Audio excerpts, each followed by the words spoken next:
Hi, I'm Janae from EmpoweredNRG.com, and I'm here to show you how to use a pendulum to get the most accurate answers. We're going to go over ways to select the pendulum, ways to hold the pendulum, when and when not to use the pendulum, and we're even going to go over some cool tips and tricks of ways that you can use this pendulum to get the most accurate answers and the most value out of it for your life. If that is something that you are interested in, sit back, relax, and let's go. Dope. I'm living good, I'm living great. Everything I do in the first place.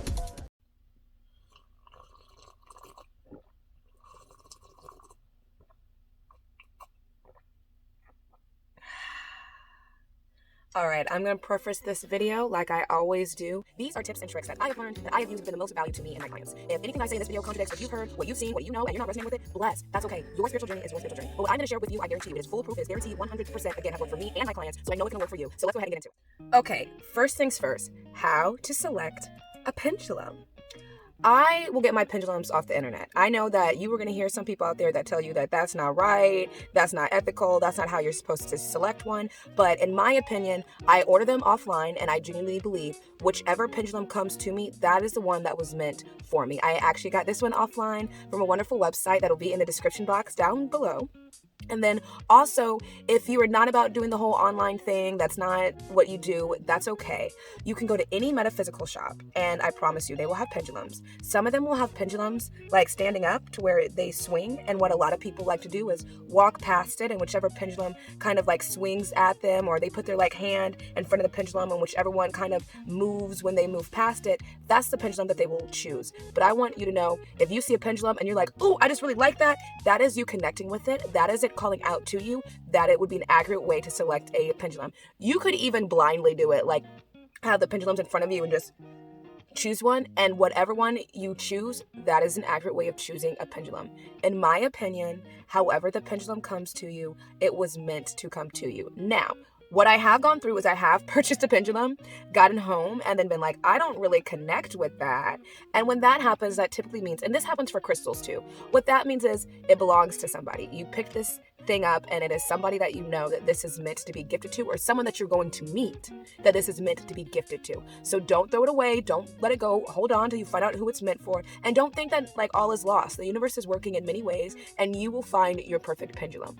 Now, if you don't want to select a pendulum from a metaphysical shop, you don't want to get it online, perhaps you don't really have the funds for that right now, that's okay. Bless. You can make a pendulum. I know people who have gotten crystals and wrapped wire around it, or even put something on top of it and just made a necklace out of it, put a chain through it. You can honestly make a pendulum out of a rock and a string. What I want to tell you, the most important thing when selecting your pendulum is when making sure that you like it. Don't pick it because, oh, I feel like I should. Like, if you do not get a positive vibe, like excitement to want to work with this tool, excitement to have this tool in your toolkit, do not bring the pendulum home. But if it's making you happy, if you're resonating it, you like what it looks like, you pick it up, you like how it feels, you just, ooh, you in the zone, go ahead. That is your pendulum, and you can take it home. And even if you're making it, when you make this, just make sure that you're in a vibe and you're in a flow, and that you are 100% into whatever materials you are choosing to make it, whatever you are getting, that like as long as you are confident and comfortable with what you are doing, then let me tell you something, you're doing it the right way. Now, after selecting your pendulum, you're going to have to know how to hold it, right? And there are many ways that you can do this. This is going to be one of those things where you will get so many different people telling you to use your dominant hand, use your non-dominant hand, this and that. Honestly, do whatever is comfortable for you. For me, it's more comfortable to hold it in my dominant hand, but I have been told that I should be using my non-dominant hand.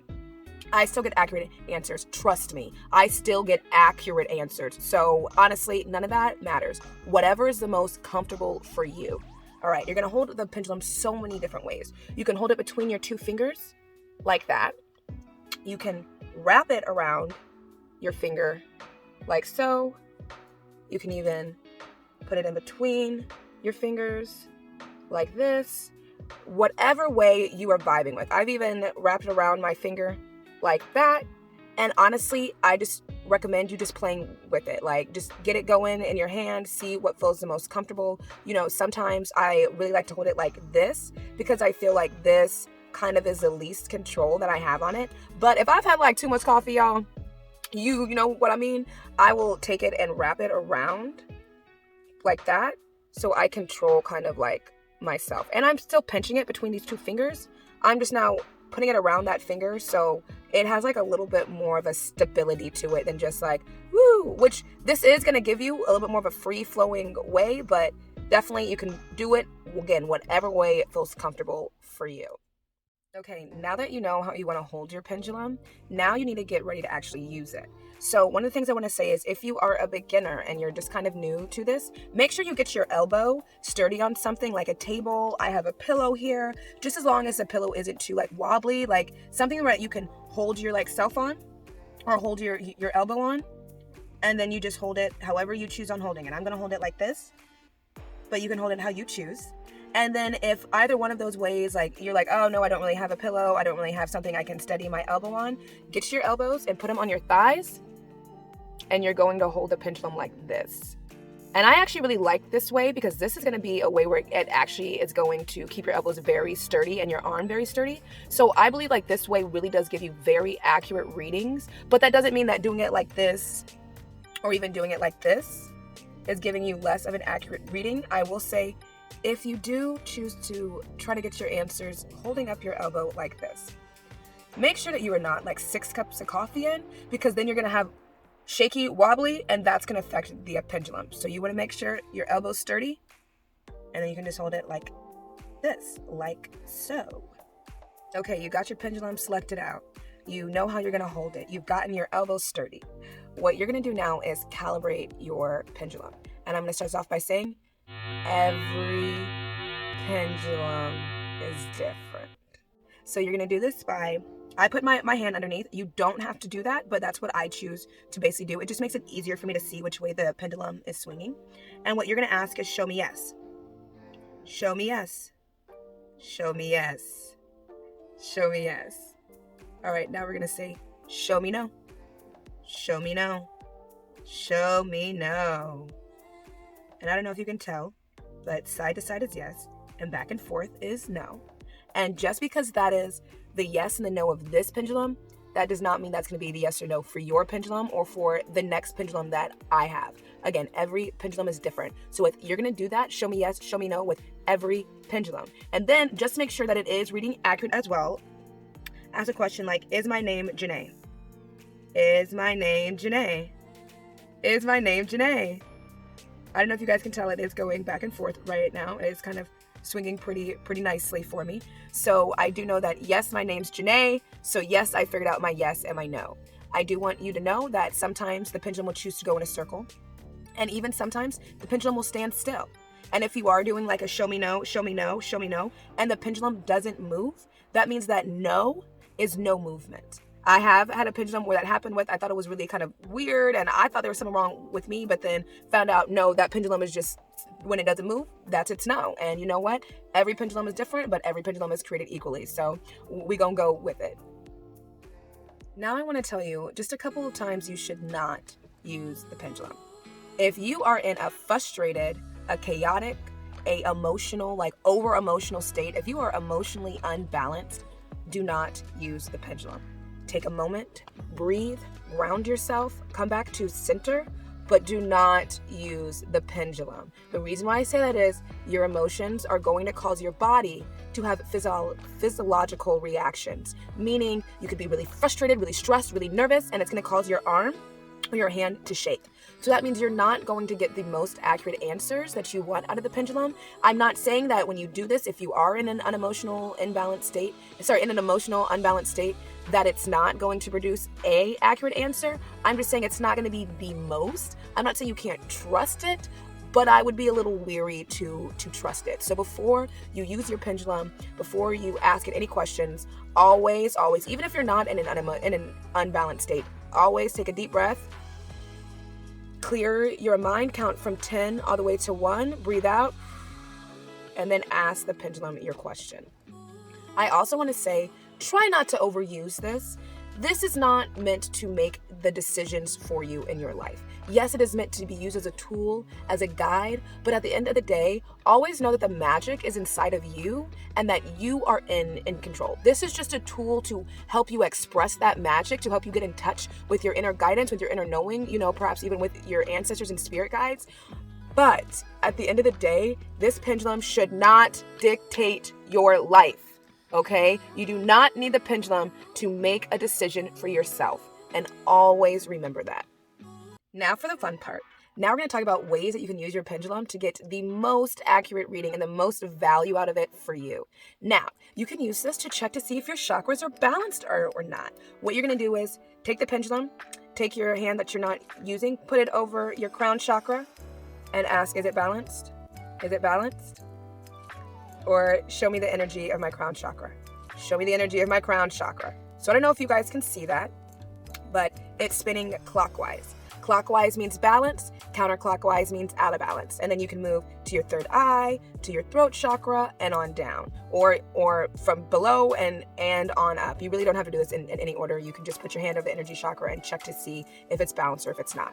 Now, if you're doing this on a friend or a client, then you can just go ahead and put the pendulum over, have them lay down, and then put the pendulum over each one of their energy centers, and then you can see there. Again, clockwise is balanced, counterclockwise is unbalanced. If you are a Reiki master or an energy healer, I highly recommend you having this in your toolbox. In fact, what's very interesting about the pendulum is it's still used in Eastern medicine and even in Europe to see if there are any diseases in the body. And yes, if you are a Reiki master or a Reiki healer, you can go ahead and use this to find out where the ailments in the bodies are. Another way that you can use this, besides just the, yes and no answers, you can get a pendulum chart and you can put the pendulum on top of the chart, or you can hang the pendulum from this little pendulum thing and you put the chart underneath it and you can ask it questions. Like the chart will have answers on it, solutions, yes, no, maybe, different dates. You can use this to pick numbers for the lottery. And basically, whichever way the pendulum swings towards, whatever your yes and your no's are, that or whatever way it swings, that is going to be the way, that's going to be the answer that you're looking for. Really cool. So check out trying to use a pendulum chart. You can also use the pendulum to find lost objects. So let's say you're walking around in your house and you're like, oh, I lost my car keys. You can pull out your pendulum and say, show me where my car keys are. Show me where my car keys are. Give it a little time. Show me where my car keys are. Okay. So you probably can't see it, but you'll definitely feel it. There'll be a little bit of a pull. And right now it is swinging like this, back and forth, but I don't know if you can catch it. It's swinging a little bit further to the front. And that's because my keys are in the front. They are in front of me. And so my pendulum is showing me where my keys are. You can do this with other things like, show me who's the liar. Show me who's the liar in the room. And if you're in a room with people, it'll point out the liar. If you're in a room with someone, and let's say you got a group of people, you think somebody stole money from you. Who stole the money? And it'll start swinging towards the person who did it. If you're asking me, have I ever gotten a wrong answer from doing that? No. And when you use the pendulum to find your lost objects, the pendulum is right. Sometimes you're going to have to move things out of the way. Sometimes you might have to move a sofa to the side or pull it out or pull it back, because that has definitely happened to me where I've been trying to find something and I'm looking and I'm like, how is it here? And then as soon as I move the piece of furniture out of the way or lift up the pillow, sure enough, there are my keys or my headphones or whatever that I lost that I'm looking for. I will tell you, I have not ever gotten a wrong answer. Ever. Okay? You can also use this when you get a little bit more advanced to find stuff like portals in your home. You can use this to perhaps find missing people. This is just going to be an all-around really good tool. The only thing I'm going to tell you about doing things like finding missing people, using it for any other thing, make sure that you have built a relationship with your pendulum. Don't buy a pendulum and then that day try to start finding missing people. You need to build a relationship with your pendulum. You need to kind of build a trust between it, and you need to get to know it. You need to know how it's going to swing, how it's going to move, what it's going to do, and whichever. And as soon as you feel very comfortable and confident that you know that your pendulum and you are connected, that's when I'm going to tell you to start doing more advanced stuff like that, like walking around your home and trying to find missing stuff or finding missing people or using a map.